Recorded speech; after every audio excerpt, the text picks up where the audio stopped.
Retardé de 10 ans, l'achèvement des travaux du futur hôpital départemental de Moanda avait été décidé par le président de la transition avec l'appui financier de la Comilogue.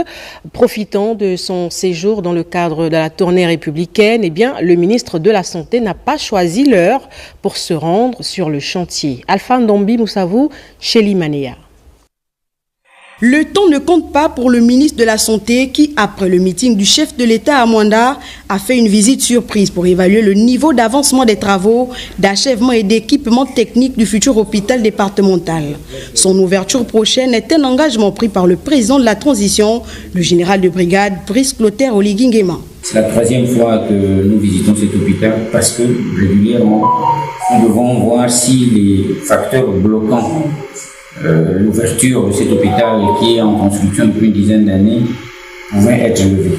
Et j'ai envie de dire avec satisfaction que des points tels que la desserte en eau. Question d'eau et d'électricité avec extension bouclée, équipement de maternité, du bloc opératoire, de laboratoire, de pharmacie ou encore des hospitalisations totalement en attente d'installation. Le professeur Adrien Mogougou a déjà une idée sur la question des personnels dont des spécialistes à affecter dans cette nouvelle structure dont la Comilogue a financé les travaux d'acheminement et d'équipement. Nous savons que nous aurons certainement quelques petites difficultés en termes de ressources humaines qualifiées, notamment les médecins spécialistes. Dans cet hôpital, qui est du niveau d'un centre hospitalier régional, il y a un bloc opératoire où chirurgiens, gynécologues peuvent pratiquer. Il y a un niveau en termes d'équipement de radiologie où un radiologue peut être affecté, au laboratoire séparé, et avec des équipements qui pourraient accueillir un cardiologue, un neurologue et que sais-je encore. Aux premières heures de la matinée, le sport relevant de la santé, le professeur Adrien Mogougou s'est associé à plusieurs de ses collègues membres du gouvernement pour une randonnée pédestre avant de se fondre dans l'identité culturelle du Haut-Ogooué.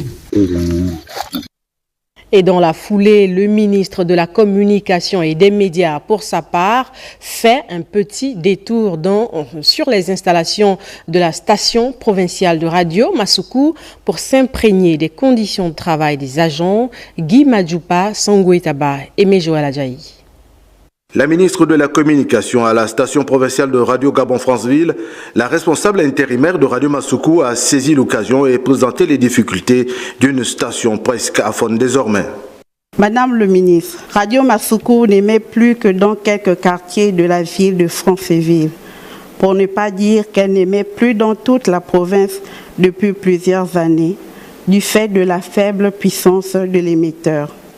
Aussi, nous nous efforçons de faire en sorte que Radio Masuku continue à émettre dans la commune, d'autant plus qu'à la moindre intempérie, nous perdons le signal. Il est difficile pour nous de faire des reportages en temps réel dans l'une des provinces les plus vastes et grandes en termes de département. De la régie et des plateaux de Télé Masuku en arrêt voilà des décennies, via les studios de la radio, Laurence Dong, dans une visite rapide, a fait le tour et touché la réalité de terrain.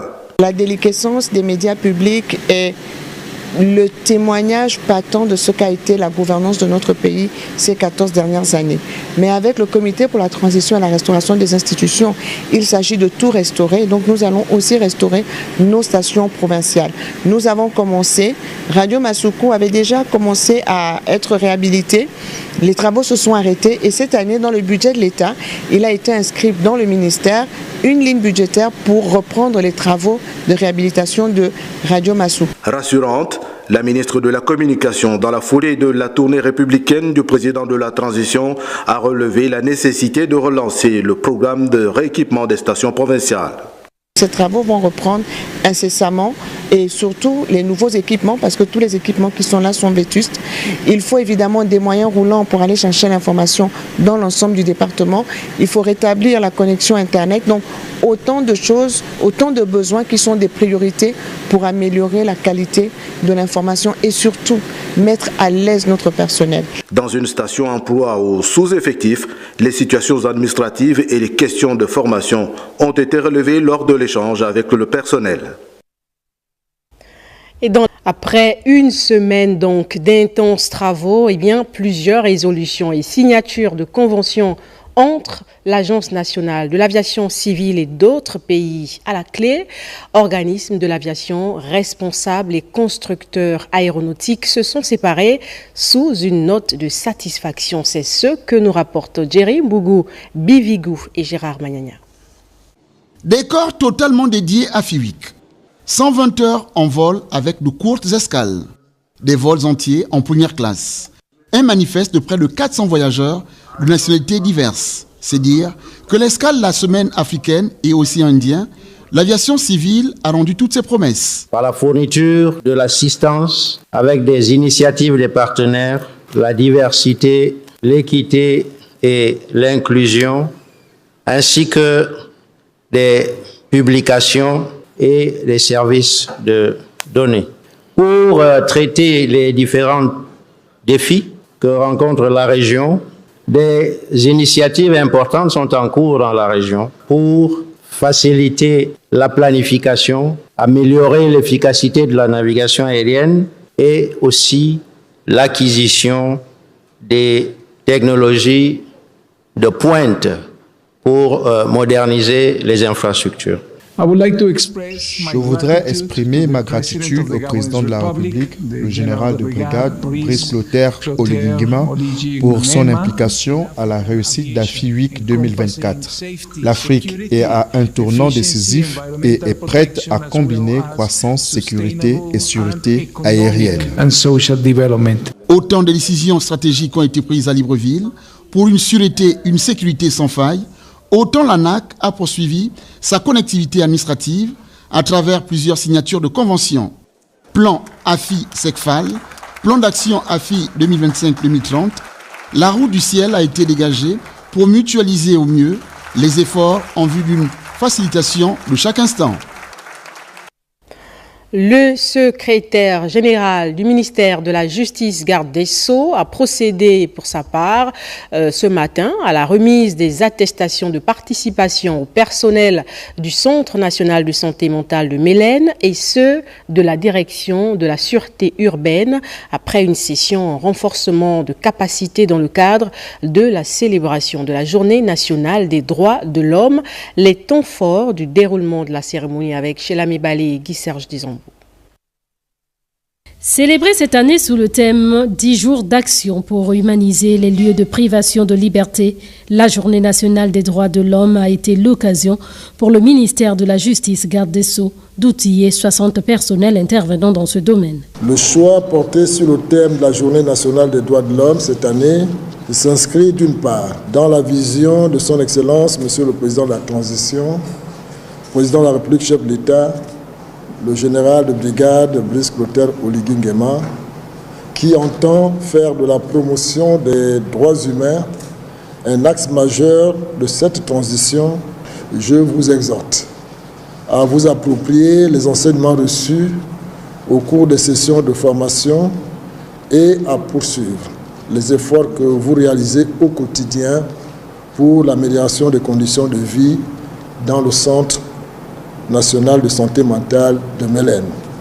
La Direction générale des droits de l'homme est revenue quant à elle sur l'importance de la célébration de cette journée. Spécifiquement pour cette année, nous avions choisi de donner suite aux recommandations du sous-comité de prévention de la torture. Ces recommandations concernaient la gestion justement des personnes privées de liberté. Nous sommes venus faire un suivi de la formation qui s'est passée au mois de mai. Au regard de ce suivi, nous nous rendons compte qu'il y a une légère évolution au centre de santé mentale. En recevant leurs attestations de formation, les responsables du Centre national de santé mentale de Mélène et de la direction de la sûreté urbaine ont salué la tenue de cette session de renforcement de capacité. Il est question pour nous de pouvoir rendre plus humains ces différents lieux-là. Et cette formation est arrivée à point nommé devant les difficultés que nous avons souvent dans la prise en charge, notamment des personnes errantes. À l'issue de cette formation, quelques éléments ont été retenus, notamment l'assainissement des geôles, le traitement des gardés à vue. Je crois qu'il y a eu une légère amélioration. À l'issue de cette formation, des recommandations portant sur l'amélioration des conditions de détention dans les lieux de privation de liberté ont eu un début de solution, répondant ainsi à l'engagement du gouvernement gabonais à respecter la Charte des droits de l'homme ratifiée par le Gabon. Dans le reste de l'actualité, soucieux d'instaurer un climat de dialogue et d'apaisement au sein du ministère dont il a la charge, le capitaine de vaisseau Dieudonné Loïc Ndinga Moudouma a eu une séance de travail avec les membres de l'intersyndicale des entités sous tutelle au cœur des échanges, des subventions, les primes et autres préoccupations abordées dans un dialogue franc avec ses partenaires sociaux. Ygrid Bijou Mombo, Bibambou, Louis Bestar Lignongo. Donc ça c'est le problème que vous avez créé. Les problèmes naissent lorsqu'on ne parle pas, dixit un homme politique gabonais. On est gabonais. Loïc Ndinga Moudouma, ministre des Transports, a bien intégré ce principe en restant ouvert au dialogue avec les partenaires sociaux pour désamorcer la crise qui secoue ce département ministériel. J'ai été informé, j'ai automatiquement appelé Chalma pour demander pourquoi cet appel de fonds n'est pas fait. J'ai à cœur que les gens ont besoin de leur argent. Et j'ai réagi. Je peux vous montrer la trace de ma réactivité. Mais comment vous allez attendre que le taxibus Gabon se renverse? Pourquoi? Il fallait trouver quelqu'un qui maîtrisait Sage pour faire la reconnexion. Parce qu'il y a des salaires qui partent encore en Europe, vous ne saviez pas. Nous aussi on a dit non, il faut qu'on amène quelqu'un qui maîtrise le système pour faire le cracking. Et parce qu'ils avaient verrouillé. Impossible de rentrer. Impossible. Si aujourd'hui la DAF qui est là a des soucis, c'est parce que celui qui est parti là a tué tous les dossiers. Je suis d'accord avec vous, il faut bien qu'on sévisse. Des revendications qui tournent essentiellement autour du nerf de la guerre. Des primes sectorielles de rendement, des subventions, des redevances impayées se chiffrant à plusieurs millions de francs CFA. De la Direction générale des transports, la SECNA, l'ARTEF en passant par Sogatra et Transurbe. Les préoccupations sont les mêmes. Malgré les tensions de trésorerie que traverse le pays, le ministre a rassuré les partenaires sociaux qu'il ne ménage aucun effort pour remédier à cette situation et que le gouvernement tient à régler tout cela de façon progressive. Le ministre et les représentants des travailleurs étant parvenus au même niveau d'information, les discussions vont se poursuivre dans les tout prochains jours, dans l'optique de parvenir à un consensus. Et pour aborder la grève à la Sogatra, le directeur général appelle à la compréhension des agents. La société qui hérite des problèmes de l'administration précédente rassure, elle aussi, que des actions sont en cours pour résoudre ces malaises. Léonel Mboutsou Pissam, Thierry Aldomondaga. Face à la presse, le directeur général de la Société gabonaise de transport a éclairé l'opinion sur les points constituant le sommaire des revendications des agents. Les points qui posent problème aujourd'hui, le paiement sans délai des 6 mois de gratuité. Le deuxième point, c'est le règlement des mois de salaire manquant de 2018. Le règlement des arriérés de la prime Covid 2019. Le quatrième point, c'est le remboursement des 18 mois de décote. S'agissant du premier point, je n'ai pas de fonds jusqu'à ce jour. Ça peut se vérifier au niveau de l'agence bancaire du Trésor et de la CDC. Des revendications qui, selon le directeur général, font l'objet d'études et les résultats seront bientôt connus. S'agissant du second point, le règlement des salaires manquants de 2018, avec l'appui du CTRI, nous nous employons à mener des actions visant à régler toutes ces questions. J'invite mes collaborateurs à beaucoup plus de compréhension. Nous devions nous asseoir autour d'une table, ensuite débattre, regarder dans la même direction, de manière à ce que nous aplanissions nos divergences s'il y en a. La main tendue, le directeur général de la Sogatra invite le personnel à poursuivre sans rupture les activités dont le principal servi est le peuple gabonais. L'administration centrale du ministère de l'Éducation nationale fait le bilan des acquis depuis l'arrivée du CTRI et se réjouit pour la prochaine rentrée des classes, même si à côté, certains enseignants stagiaires appellent à la réduction des lourdeurs administratives qu'ils considèrent comme des obstacles à l'éducation. Nathalie Oké, Jaramindo. 91 enseignants stagiaires en sitting devant la fonction publique pour réclamer des postes budgétaires. Nous sommes inquiets, d'autant plus que Madame la ministre, il n'y a pas longtemps, a publié un communiqué déroulant la rentrée administrative, donc qui commence à partir d'août et de classe, je pense, bien en septembre. Et jusqu'à aujourd'hui, nos situations n'avancent toujours pas. À la direction centrale des ressources humaines du ministère de l'Éducation nationale, le secteur de l'éducation est l'un des départements au cœur des priorités de la feuille de route des autorités de la transition. C'est une promotion hybride, elle appartient à une promotion. Pour certains, ils ont doublé. Nous sommes en 2024, le 5 mars 2024, où Madame la ministre de la fonction publique transmettait pour signature au sectoriel 91 fiches bleues. 17 pour la science économique, 12 pour la philosophie. Nous avons 5 pour la SVT, sciences physiques, un effectif de 18, mathématiques 20. Sur la table de cet expert en gestion de ressources humaines, des documents présentant les situations actuelles de cette cuvée rachetée par les autorités. Il faut aussi qu'ils soient honnêtes de dire que en fait, nous sortons en ENS, dans notre parcours, on a eu à doubler. Parce que d'autres qui ont fait un long train, ils ont eu leur situation administrative parce qu'ils ont fait un long train. Mais ils sont déjà sur le terrain, en activité, depuis 2022. Les choses sont en train de se faire au fur et à mesure. Ce sont au total près de 3000 postes budgétaires qui ont été octroyés au secteur éducation, des efforts consentis par le gouvernement en vue d'améliorer la condition de l'enseignant.